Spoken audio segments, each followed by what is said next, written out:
Today on the show, we have the new Mazda CX70 plug-in hybrid, and this is our first go-around with Mazda, and I'm kind of curious, will we like their product? I've liked the Miatas and stuff in the past, so I have no reason to think that this is a bad product, and I've seen where they've been going here lately, and they've brought their styling and the luxury features up, and I have a feeling they're kind of competing with BMW and some of those characters now. So let's do a walk around of this thing, and we'll take it for a test drive. All right, styling of this thing, Mazda, I really liked it. They have their own look. They, there for a while, Infiniti and them seemed to have something similar going on, but now they've just taken their own look. And this is a nice, I mean, it reminds me of BMW, to be honest, and probably for half the price of a BMW, I'd say. Walk around this thing, we're gonna get some big old tires on this thing. Look, we got some open country tires on there, and they are the flavor of 275, 45, 21-inch tires on this thing. Like I said, they're competing with some of the luxury brands now, and I love the badging on this. Of course, like I said, it is a PHEV, so it is a plug-in hybrid, and they do have that proudly stapled on there, but the white color with this thing, the red interior that you're gonna see here in just a minute, this screams luxury, and I'm telling you, the profile of this, they've definitely been paying attention to what the Germans are doing, and I think you're going to see that in the inside. But first off, I got to figure out what's going on here, because my co-host Kelly Boyd, I think she thinks this is a luxury vehicle, and I'm supposed to chauffeur her around a little bit. What are you doing? I mean, do you blame me? Like, it's super comfortable in the back seat.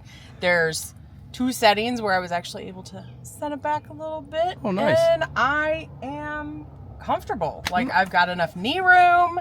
I've got a map pocket. If you don't know what a map is, then something with paper, think right? about your navigation on your vehicle. That's right. That's it. But she thinks this is a luxury vehicle, so I'm gonna shut the door on her, let her go ahead and take that nap. So we walk around here, we got this big old, look at the size of this big old thing here.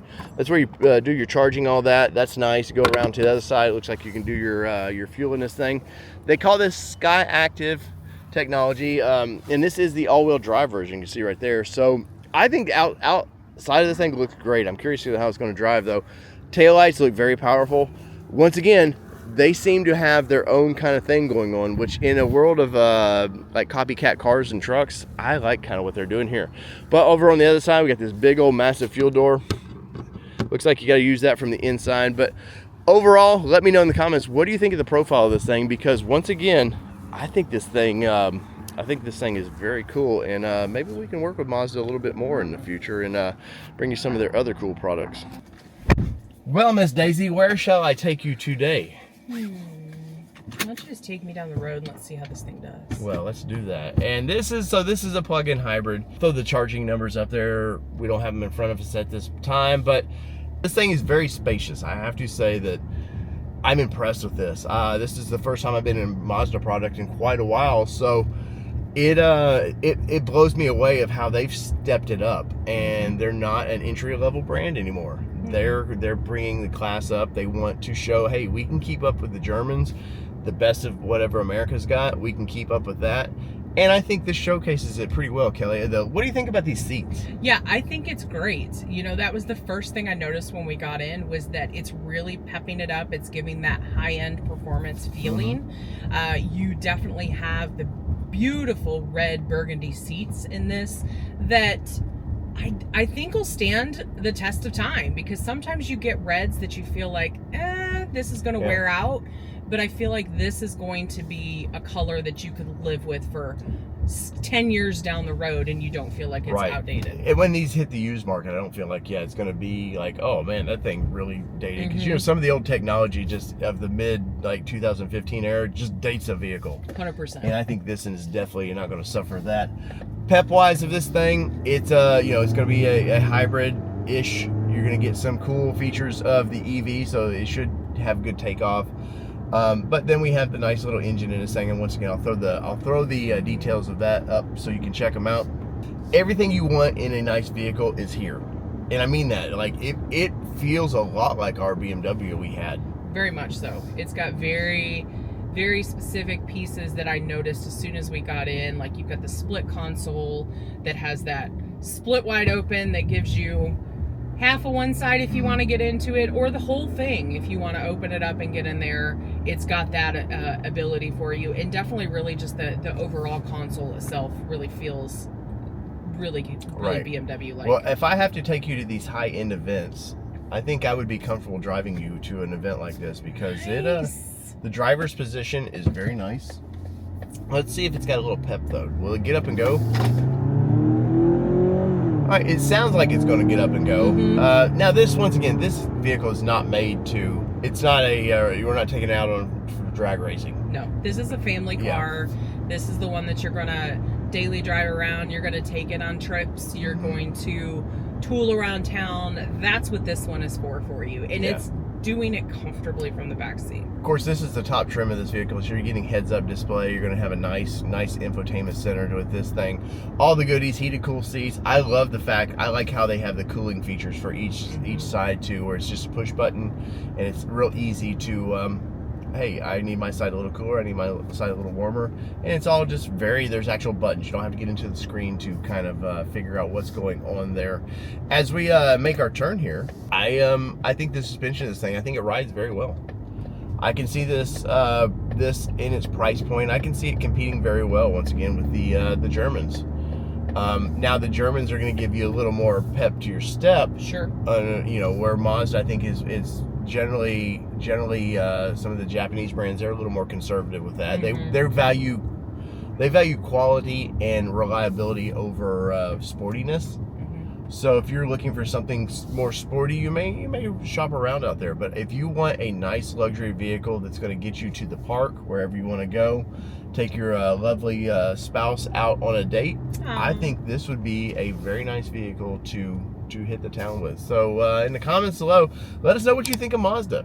This is our first Mazda that we've reviewed, and we're interested to do more.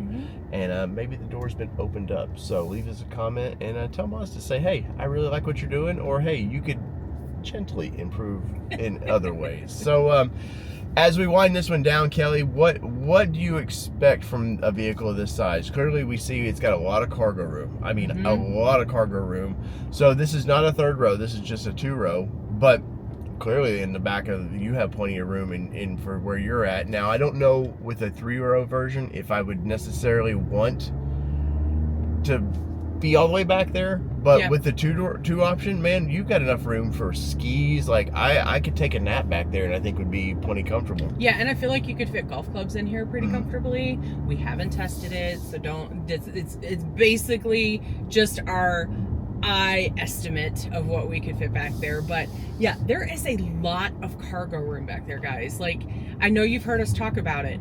Our daughter is a catcher, and her softball bag is literally as wide as this vehicle is. And guess what? It'll fit back there. I could probably fit 3 catcher's bags back there sideways, and that means I could fit 3 catchers in my back seat. But it's gonna be, again, it's gonna be that little bit of a snug in the middle for that third catcher. If we got 3 catchers in this car, you're out. You're out. You've struck out with that. But no, I do agree with this. But you know what? I want to see how much room there are for activities in this thing, because can I go to sleep back there? Could I take a nap back there? So let's find out. You would want a nap. Well, this is a tiresome job. In full transparency, he is 5'8". And there's a lot of room in here, Kelly. There's a lot of room that you might, a little baka chicka bow wow. No, you didn't. So overall drive impressions, Kelly, it was a short drive, but what do you think of this? I was quite impressed because, I've been kind of hesitant with the Mazda brand because we've not spent a ton of time in it. We had the rental one time when we were traveling, but that didn't really give us a full experience with it. And I'm quite impressed with this one. So I would definitely put this on a list of long-term testers. 1 through 10 interior, what do you think? Honestly, interior gets pretty high for me. I would probably say about a 9 on this one for me. Wow, that's pretty incredible. I'm gonna give it a 8.5. I think it's pretty nice. The infotainment center I think could be a little bit nicer looking to fit the rest of this. It's almost too BMW to me. But past that, I think the interior is a home run of this thing. Styling on the outside, 1 through 10, Kelly. Styling on the outside for its class, I would say is right in that 8.5 range, 9 maybe. Okay. But we'll split the difference and say 8.75. Wow, we're splitting hairs now. I give it an 8. Yeah. I think as I said in the opening, I think they do a good job of kind of trying to make their own brand look like their own brand, where a lot of people are copycats anymore.